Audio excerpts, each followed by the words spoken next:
Hello and welcome to my little channel. My name is Thomas Alexander and today we want to go through a paper that has made the rounds recently. It's called The Jewish Serpent King in the Dome of the Rock by Deus. And therein, well, he makes a lot of claims about the Dome of the Rock and we want to see what's behind that. So this is already my second take. I already did a recording last night. I amassed 3.5 hours of raw footage. And then I found out that the sound wasn't there. Anyway, so in order to not lose much more time, let's jump straight to it. Now I will go through the paper with you together, but I will jump over a lot of parts. So I will only focus on the things that are of relevance when it comes to the Dome of the Rock, its dating, its history, and so on. I will not go through the theology which Deus proposes lies behind the Dome of the Rock. For him it's sort of a conspiracy by a small Jewish elite who wants to keep humanity down, and the Dome of the Rock is sort of an element in their plan. To be honest, I don't find much to agree with there. But then again, I invite you to read the paper for yourself and come up with your own opinion. Don't listen to me. Form your own opinion. That's always the best way forward. Here we will only look at the Dome of the Rock. Now, this is what AJ wants to show throughout his paper.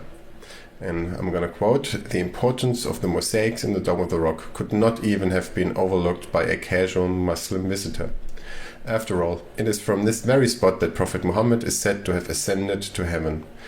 The moment that these mosaics would have been created, they would naturally have stoked curiosity in any alert visitor, and every visitor. Nobody who carefully studies the inscriptions can conclude that their creation lay before the Crusades. They are so offensive for Christian ears that their destruction during the Crusades would have been assured." And to comment on this, I think AJ definitely has a point here. I think in general he's asking the right questions. It's just that he jumps to conclusions that are absolutely not warranted, and we will see that as we go through the paper. But yeah, the question is definitely worth asking. So how is it possible that the inscriptions are survived the Crusaders? And maybe I should give you a little bit of a background. So the inscriptions we're talking about here, or AJ is talking about here, they go along the above these arches here, along the ambulatory, right underneath the roof. And there is there's a lengthy inscription. I did go over it in a few of my previous videos, so I will not delve into the inscriptions themselves in this video. But to make it really short, the point of these inscriptions are the nature of Jesus Christ. It's all about Christology. And the builder of the Dome of the Rock, or at least the person who made these inscriptions, he wanted to transport a message that Jesus was only a man and not the Son of God.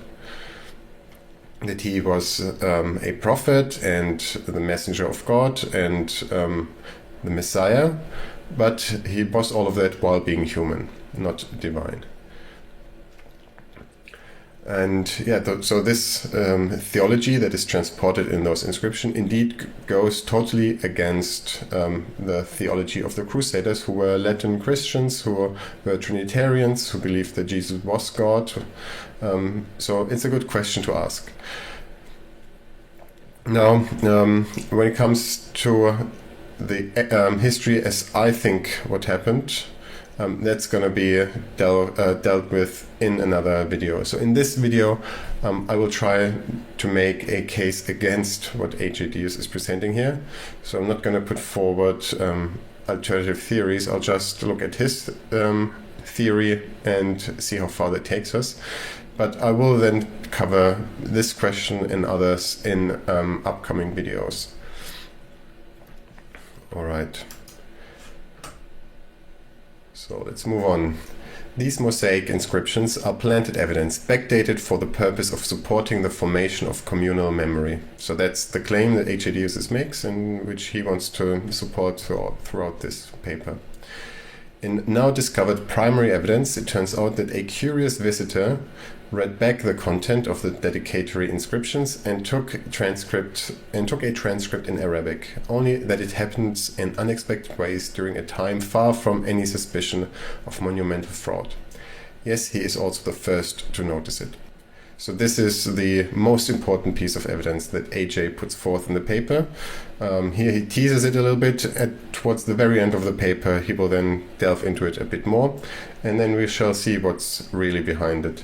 Maybe one more comment regarding the inscription. So one thing I did mention just now is that apart from the messages about Christology, the inscription also contains a dedication.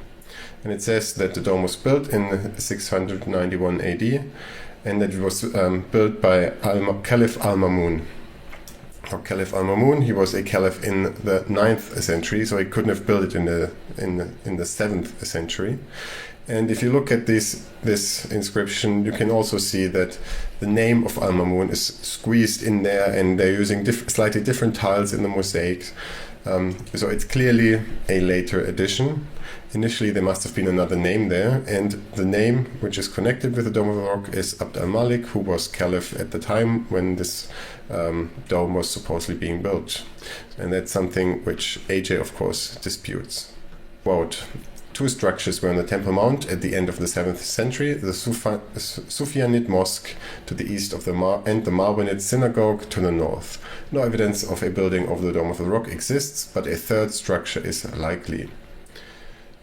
Then the next thing he wants to show is that after the earthquake from 846 AD, between 870 and 897, a first prototype was built over the foundation stone, emerging simultaneously with tradition.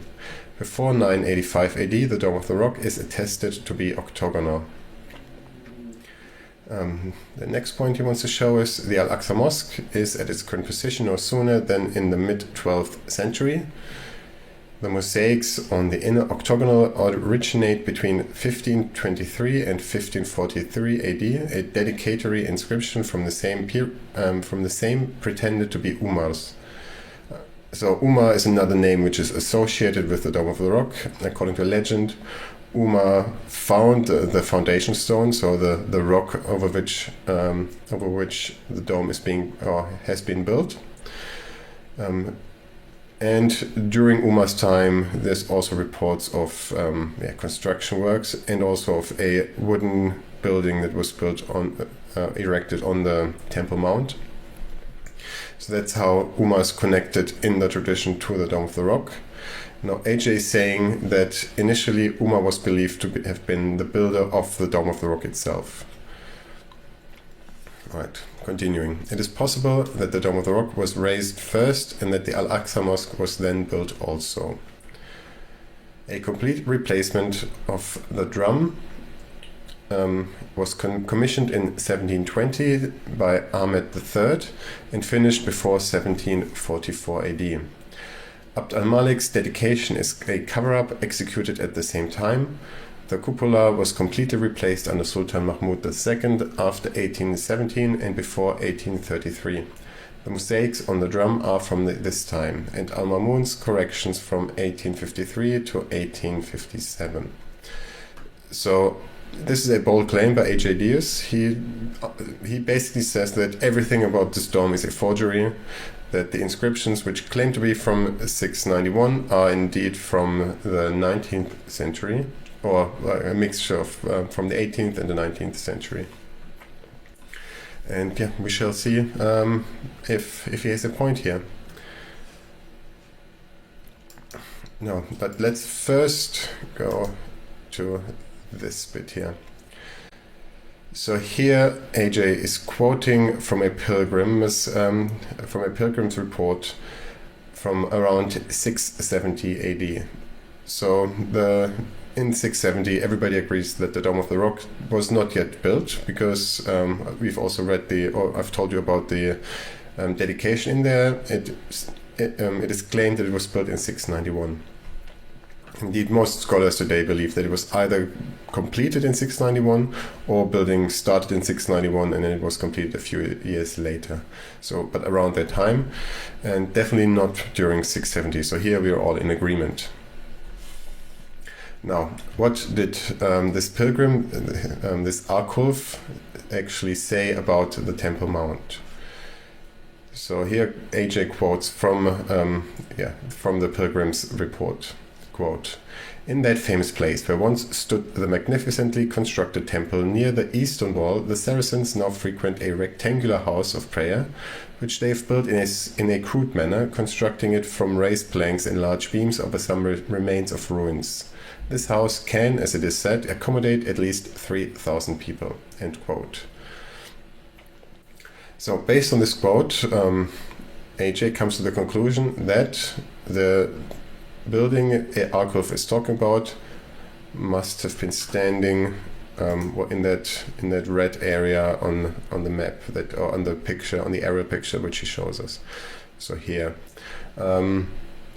Why? Because Arkulf says it was built near the eastern wall, and the dome. If you look at the Temple Mount, like if the whole area, the dome is more towards the west of the Temple Mount, so it has to be east. And he thinks that the building had to be in one line with the rock, because the rock had this religious significance.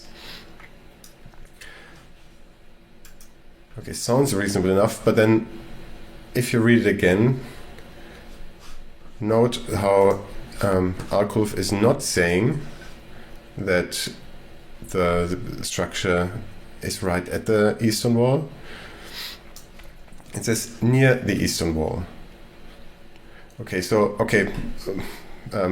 the difference here, right? So near the eastern wall, at the eastern wall, so definitely close there. Well, it depends on the frame of reference. If Arkulf was standing on the rock when he said that, then obviously AJ would be correct. Like from the perspective of the rock, near the eastern wall would be roughly where his rectangle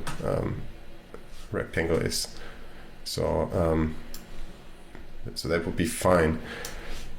But that frame of reference isn't given in the quote. So I was curious and I looked it up myself. And here we have an edition of Arkulf's Pilgrimage, which was published by the Palestine Pilgrims Text Society. And let's see what he actually wrote. He writes, "All these sacred places we have mentioned lie beyond Mount Zion, whence a swelling of the ground lessening towards the north stretches. In the lower parts of the city, where the temple was close to the wall on the east, and was connected with the city itself by a bridge for the crossing of any, is now a square building apparently capable of holding 3,000 men, which the Saracens frequent for prayer. It is rudely built, raised on boards and great beams above the remains of ruins." So what we can see here is that we are not here in the frame of reference on the Temple Mount itself, but we are in the lower parts of the city. From the lower parts of the city, the original temple. Now he's not talking about this building. He says the original temple, the Temple of Solomon, that was to the east from here, and in that place, the Saracens built this crude building. Now, from the lower part of the city, the entire Temple Mount is to the east. And indeed, if you think about where the original temple was, in fact, it is believed to have been built on top of the rock itself. So where the Dome of the Rock now stands. So one possibility is that indeed this structure, this wooden structure, was built on top of the rock. Some scholars also argue that Arkulf is referring to Solomon's palace, not the temple, and the palace would have been along the southern wall. So it's also a possibility that this building was built along the southern wall.